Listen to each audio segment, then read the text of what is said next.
Hey guys, it's Sam. Welcome back to Vlogmas. And today we're going to be talking about the plants on my houseplant wish list. A number of you have been asking me to do this recently, and it's actually a video I've been meaning to do like for a while and just hadn't got around to it because of other videos. But I actually filmed this first. It was my first Vlogmas video that I filmed, and I accidentally deleted it off of my camera recently because I moved it down in the schedule. So I'm refilming it, but I filmed it like 3 weeks ago. So I think all of my like reactions and things will still be genuine to what I said before. It also kind of sucks because I don't know if you guys can hear, but there is some construction happening like in the next block over. So if you hear some hammering, I'm sorry, but I have to get the rest of the Vlogmas videos filmed today. Apologies. Well, let's get into it. I keep my houseplant wish list on Google Keep because I basically take pictures on Instagram as I see them. So I'll be posting those over here so you can see the plant Instagrammers that I get inspiration from and the names of the plants and everything else. All right, the first plant is the Hoya Croniana. Also, if I pronounce some of these wrong, please don't come for me. I do not speak Latin. But this is the Hoya Croniana Eskimo, and this is this beautiful, deep green foliage with splashes on it. So Hoya are a whole genus of plant that people are really into, and these splashy Hoya are definitely a big deal for people. And I do like a splashy Hoya. I'll talk a little later about some different variegation that I just like care about less, but a splashy Hoya is very beautiful, and these Hoya Eskimos are definitely popular, and I haven't yet seen one in a store anywhere, and it's not the buying season for me anymore. I do not buy plants in like fall and winter. I wait for spring and summer, so I'm not searching for these right now, and the plant market has also boomed this year. So I'm trying to like just let things chill out until plant prices go back to something manageable, but this is definitely high on my list. A plant I've had on my list forever is a jewel orchid, specifically the Macadis Patola. This plant is like a lightning bolt plant, basically. I do not know a lot about orchids. This is like the only orchid that I really want, but I do know people get like very into orchids and it becomes a whole thing that they collect. But these are so pretty, and orchids are like finicky and stuff, so I don't know, but I would love to have one of these in my collection at some point because that foliage, stunning. Then we have another splashy Hoya, and that is the Hoya Matilda splash. Just the Hoya Matilda in general though, I'm okay with the splashy one or just the normal one because the normal one seems to have a little bit of splash on it as well. But I love these little leaves. I love a dark green foliage Hoya. I just, they're just so pretty and lush. I mean, a lot of my plants are like the lighter green or like your normal green, but like the dark green Hoya. Beautiful. Then we have the Monstera siltapicana. I do like the Monstera like genus family of plants, but I don't love them I think as much as like some people do. But these just look like jungle plants, which I mean they probably are. Most houseplants are tropical jungle type houseplants, but this just looks like it should be in like, I don't know, Jurassic Park or something as just background foliage. I just really dig it. It's so pretty. I like the veining. It's a good look. Then we have another Hoya, and that is the Hoya polyneura, or the fishtail Hoya. This is also another pretty popular one because it looks like fishtail. It looks like a mermaid tail. It's some dark foliage again. Love the dark foliage. And I do like a Hoya that can be in a basket and kind of trail instead of necessarily having to get a trellis, although most Hoyas like to be trellised. So this is definitely one that I really like. I've heard some people have like seen them in like Home Depots and Walmarts and stuff, so I'm hoping that becomes the case for me and I can pick it up really inexpensively somewhere. Then we have the Alocasia baginda, or the dragon scale Alocasia. I nearly got one of these in like late summer this year because there was a place in Chicago that was selling them, but you had to go pick it up because they were only doing curbside pickup and it was during a day I worked, and I knew a person who was going, but she picked them up for her and her sister. Which is understandable because, you know, they wanted them as well, but they're like, if there was one more I would have gotten it for you, and I'm like, yeah. So, but eventually I'm hoping to get one of these. I have an Alocasia Black Velvet right now. It's my first Alocasia, and it seems to be surviving. I don't know if it's thriving, but I'm hoping in my next place I want to set up one of those IKEA greenhouses that people have made out of like IKEA shelves.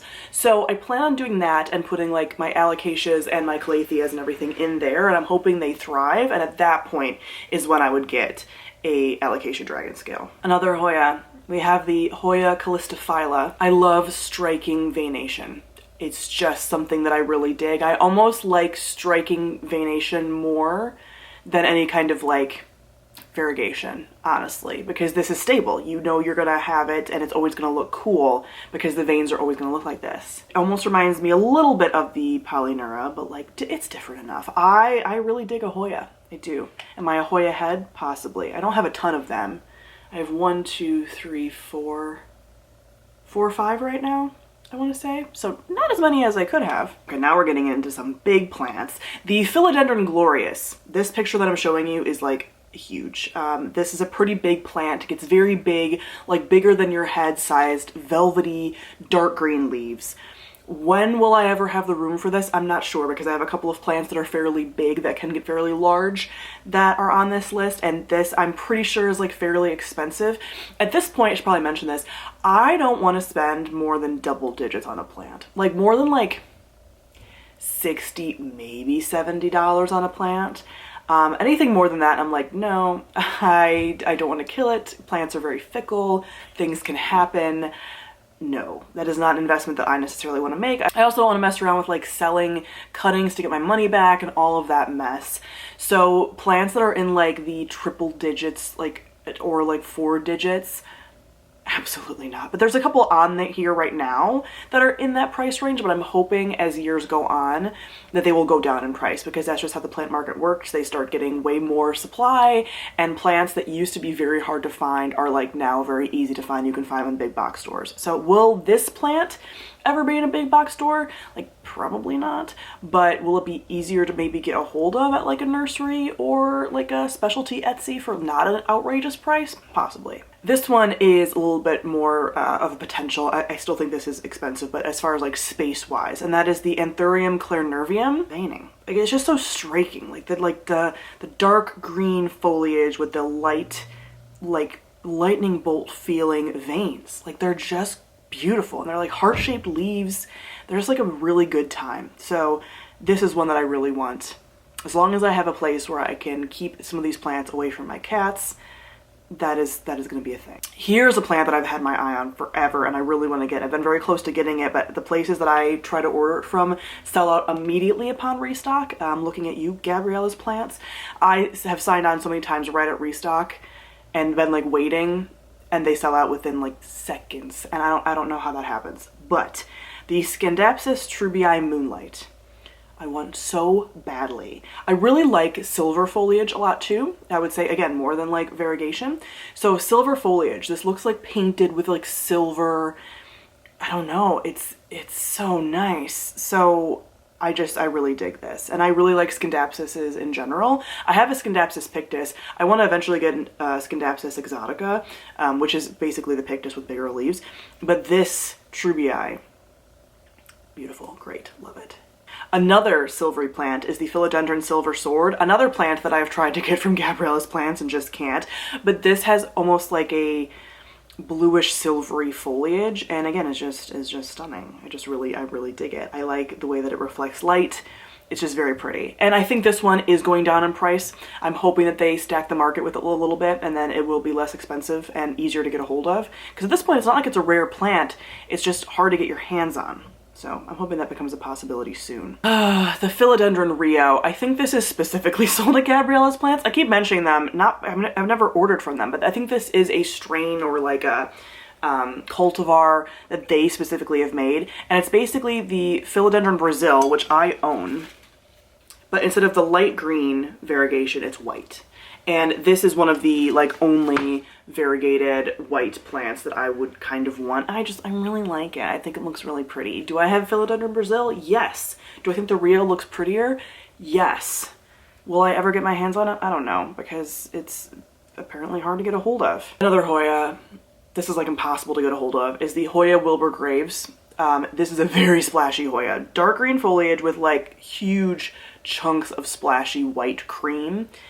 Really nice. I think this is a plant though that's hard to make look good, because when you first get it, it looks like it's kind of like dying or just as like one little strand. So I don't see myself getting this anytime soon, but I do find them beautiful. I find a lot of Hoya beautiful. Basically, if I can find a store nearby that stocks a lot of Hoya, I'm going to keep them in business, because I dig them so much. And then we have the string of spades. I have a string of hearts, a normal string of hearts, and I think I want to keep it to that, although I do like this string of hearts the silver one, and I kind of like the variegated one, but I think I like the silver one the most, but you can barely tell that it's silver. So that's why I'm like, it's not that much different from the normal string of hearts. But anyway, this is almost called like the heartless string of hearts is what they refer to it as. And it's just because of the way the leaves go that look kind of like spades, which is why they call it string of spades.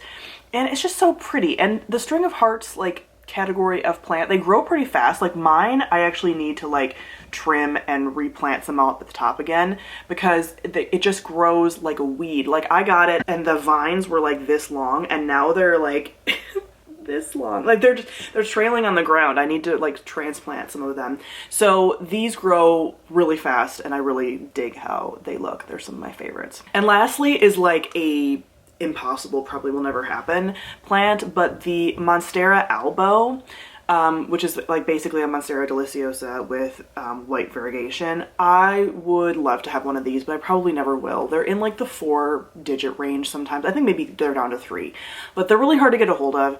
The variegation is not stable, so the white you could lose even though you're paying a huge price for it. And I don't know if it'll ever happen. I know I could get a Monstera Thai Constellation, which is a stable variegated Monstera, but it has more of a cream yellow variegation. I'm not really into that. I'm not really into that color. I like the really stark white. So will I ever get it? I don't know. I'm looking at my normal Monstera right now. If it really went down in price, maybe, but again, they're so sought after that I don't know if that's ever going to happen. And it's just the fact that the variegation is unstable and I could lose it if I don't take care of it properly makes me nervous. So maybe in my future plant years, I will do that.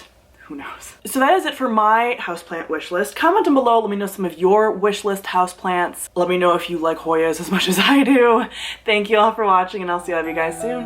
Bye.